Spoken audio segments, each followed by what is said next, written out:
Welcome back to episode 7 of my journey back to 1000. In the previous episode, we did not make a lot of progress. So in this one, got two more games that we're going to go over. The first one is against Hamid Kar. I don't know. Just remembered.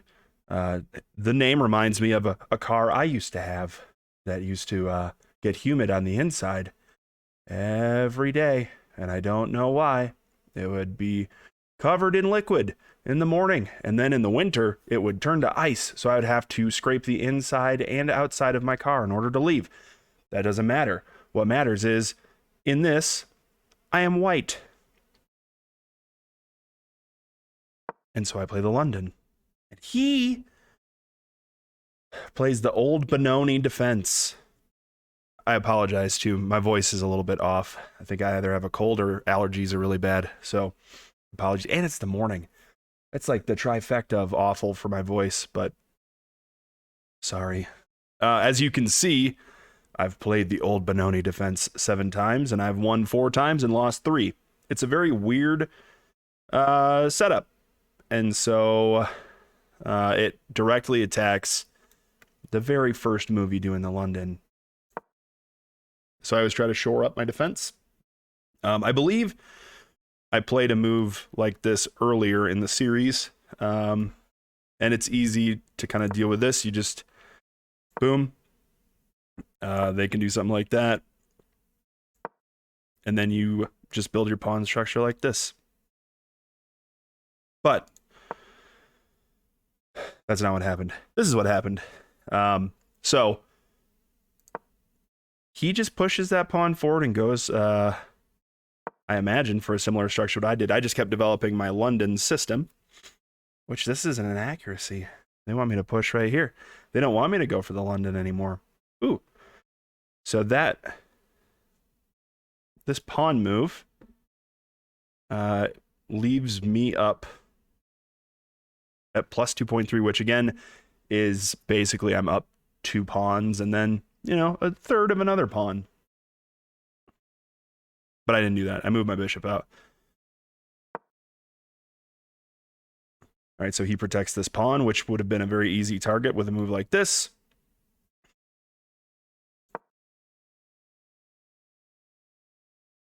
I continue building my London system, but I don't bring my horse out, which, I don't know,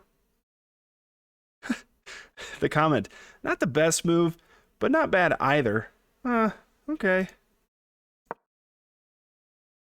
Brings out his bishop, which is an inaccuracy. There's a better way to develop a piece. Just bring out this guy. I don't know why that would be better. It's not really attacking anything. I mean, it's pressuring that piece, I suppose, but I think what he wanted to do is what I talk about in a lot of the Carl Khan videos. He just wanted to get his bishop out so that he could make that move. You don't want to trap in your bishop. Knight f3. I've not had a good move yet, it feels like. But what can you do? So I bring out my knight. I'm done making the London, except for can't bring my bishop out. So he pins my knight to my queen with his bishop. He is just... Okay, so I have 1, 2, 3, 4, 5 things out. I would say pieces, but technically those are the only real pieces. Pawns don't count as pieces. He has 1, 2, 3. So I have 2 more things that have actually made a move this game than he does. He's just kind of moving around his stuff, which means he's behind in development. Every move is terrible. Oh, this is a good idea though. Oh, that is something to put in my back pocket probably. I like this idea. So you push here. He takes, and if he does, I take back, and then my rook is open. I would not do this move but I'm just showing that like I have an open file, okay? Which is where rooks shine. I'm trying to, and I guess then too, my bishop is open. That's good. That's good. Good note. Good note. All right, so he completes his cute little pawn chain. I just want to get rid of that bishop, which is another inaccuracy. It still wants this move. Which, honestly, this move is not a thing that even crossed my mind in the game. I saw the bishop. I wanted to get rid of it. But really, what's it doing? Not much. I mean, at this point, it's absolutely doing nothing. I can just leave it there. And it's trapped in. It can't go, like, anywhere. So this piece is going to get sacrificed. They move back out of danger. I push. They still want that same pawn move. Just ignoring it. Brings the bishop back. It has, like, vision here. I think I've had that happen in a game one time where someone took my knight with their bishop in this position. Move my knight in, attacking, and I have a lot of vision. There's a lot of spaces or a lot of squares that he can't use anymore. And it adds another attacker here. So this move would be even better, but I don't see it ever.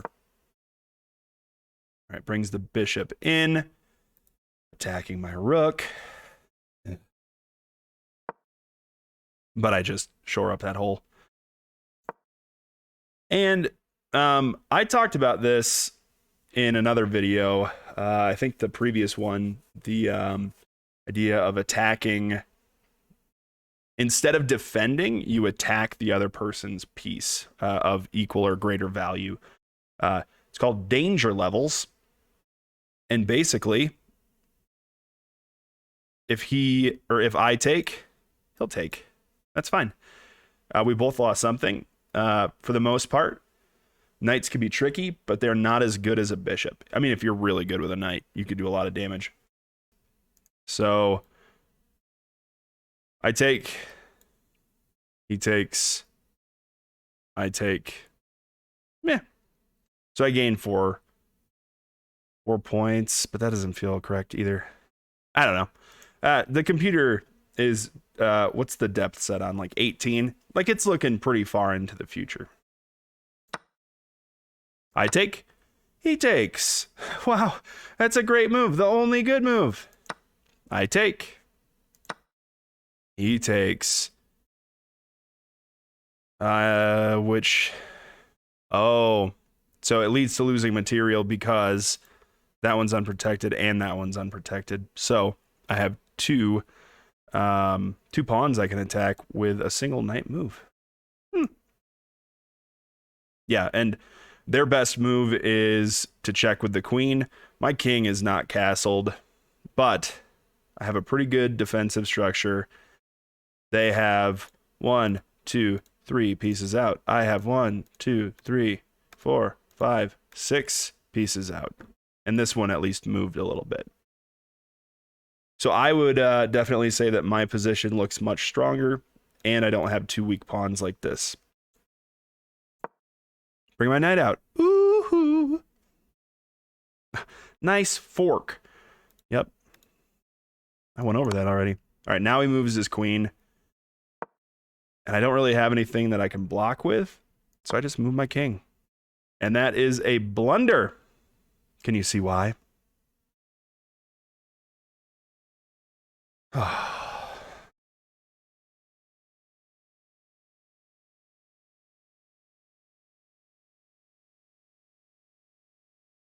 So that move took him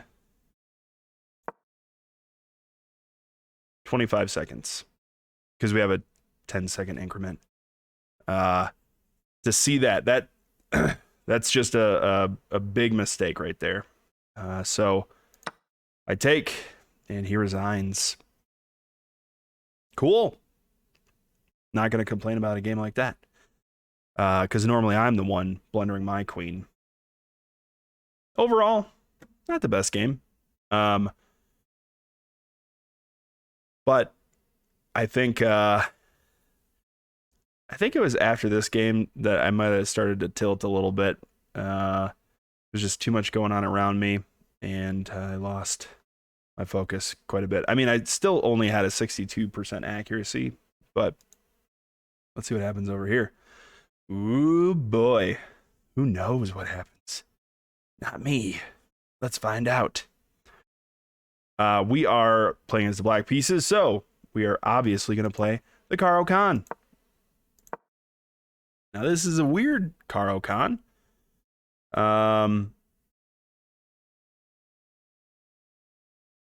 Normally, this pawn is here.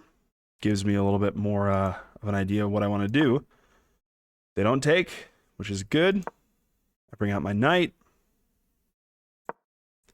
He brings out his knight. I bring out my bishop.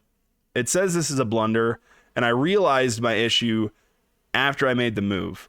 Usually you do this move because it attacks the queen. I didn't count my pieces well enough. So, if he takes, and I take, and he takes, well, I'm just down 3 points. I'm down a whole piece. Not great. Not good for me. But he doesn't do it. So I take, because I realized I messed up. He takes back with his queen. That was good. He could also have developed his knight. I don't know if that's better. I think probably not, because that traps in your queen. But it also makes it so that you can castle. So there's a trade-off. Chess is mainly about like time and using the development time to really get something good going, which I'm terrible at doing. Yep, so it wants him to develop his knight. I move my bishop out, seeing this pin. But it's really easy to counter, you know. Just bring it back. Just undevelop. All right. Need to get my knight out there. Save it. So I, thought I'll move it there. It's protected. Cool. Except again, there's 2 pieces attacking my 1. So I ended up taking, and then they got material.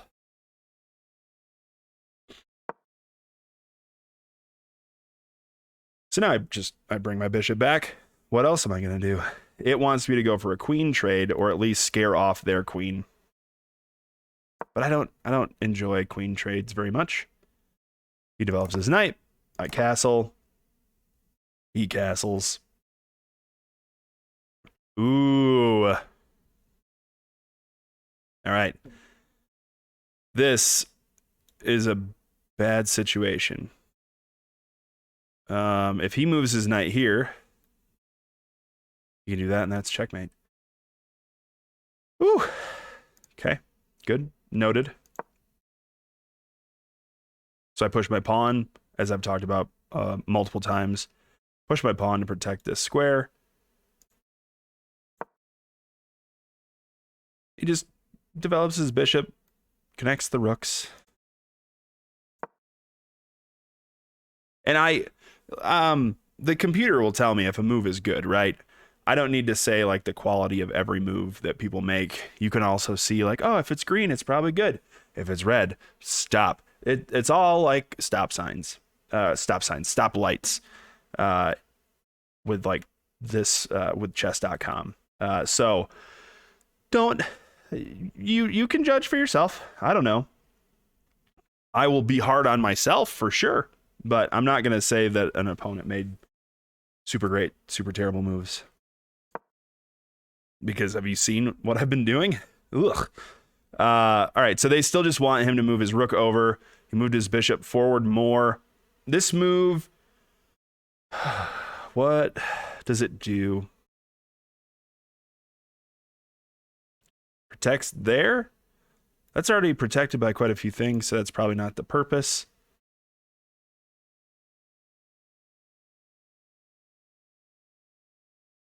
Sorry, I'm just thinking quick.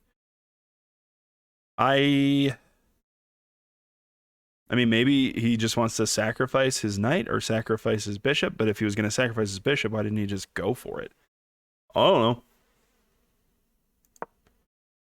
So now, like in the previous game, this idea of inching one pawn forward to get rid of this lead pawn, that really... We'll see how it works out for me. I take with my knight. My thinking was I needed to deal with this pawn because they could take here, threaten the rook. I mean, this pawn is unprotected. There's a lot of defensive issues right now. And their advantage swung quite heavily. They're up 5 points right now. They take with the queen. I just move the king over because I was in check. They take my bishop. I take their bishop. Move their rook over finally, but it's not deemed to be the best move at this point. I bring my rook in, threatening the queen. They just pull back, pressuring this square, also opening up this attack. So I take. They take. I push my pawn, thinking I would rather not have them take that for free if I needed to move my queen. Also, that leaves this completely undefended and this completely undefended after I move my queen. But I saved this one. I did it. All right, so they move to their knight. I decide to go for a queen trade. Boop. And that's not the right move because I'm down material and you don't want to do that. They check me. Just move up. My thinking was if I just move over, they can just bring the rook in, and that looked pretty dangerous. Now, I see a lot of people do stuff like this. I thought I will bring my rook over. He doesn't care. He's attacking this piece. And then if I go and take, he's going to take this piece. Then there's just this little sad pawn amidst 4 other pawns. So they're going to promote in all likelihood. They just move backwards out of danger. I wonder how terrible this move would technically be. Real bad. Real bad. All their advantage is gone completely. See, why don't you do things like that? Huh? Why is it only me? Then I take... He's in check. There. Oh, this is my dream game. Now what? Let's go here. Then he'll take. Then I'll take. Then he'll take. And all of my pawns are gone. But now, there's only 2 over here. That's not how the game went at all. Let's rewind time. So he does a smart thing. He doesn't play horrendously like I talked about. He brings his knight back to protect his rook. There's not really a difference between moving the king over and moving the knight there. It's, what is it? 0.09 points. It's not a big deal. I decide I would like to block this rook attack. Just moving over makes sense too. Brings his rook forward, wanting to get it into the game. I push my pawn. At this point, I'm pretty desperate to come up with something. I'm down so many points. All right, and then he is right back here. I can't take this because I'll get taken, but it also cuts off my rook's vision, and I think I completely ignored that. So I just pushed this pawn. He takes my knight. I take his pawn. Ooh, take that. He takes my pawn back. It's going terribly. I just push my pawn. I don't have anything else to do. This side feels so useless. And he could attack everything I have so easily. Like if I just move this pawn forward, this knight move is attacking this pawn, and then I have to figure out what I'm going to do. I can push my king up, but then he could just bring his rook down. There's not a lot of, I don't have a ton of options, okay? Ugh. Sorry. I'll try to cut the sniffle out if I remember. But why do any of that? Just push your pawn. I was merely explaining why I can't do anything on my end. And yeah. Uh-huh. And that pawn is really marching forward. That rook is going somewhere. It probably would have been a good idea for me to start getting my king out of the corner way earlier.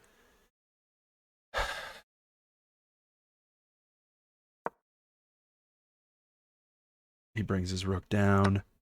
I take his knight like a doofus. Ah, no. He makes a queen. I give him a check. Haha, take that, sir. He moves his king over, and I gave up. I think,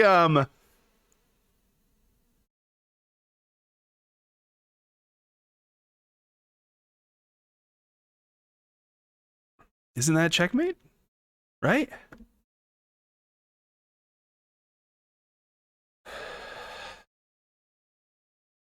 There. No. There, no. There, no. There, no. That should be checkmate, I think. But it says mate in 4. I don't know. Maybe there's something I could have done with my rook. I don't think so, though. Oh, I could do that move, and then he just takes me, and then I try to run away a little bit, like up there. Then he goes there, and then I go there, and then he could just do that, and then I can move. I don't know. No matter. I was gonna lose. That's it. So we end this game at 9:23. So in 6 episodes, I've gone up to like 9:30. And fallen down. It's okay. No stress. All is well. This is how chess goes, especially when you haven't played for a while. Getting back in the groove kind of stinks. It's not easy. Enjoy your days. You know, if you have a preference for these types of reviews or live games, I'd love to know. I don't know what the easiest way for me to do it is. I think recording live games is tougher just because I have to talk out loud so much. And sometimes that's helpful for analyzing games, but a lot of the times it's just a distraction. So I don't know. You let me know what works best. I'll see you guys in the future. Enjoy your days, and peace.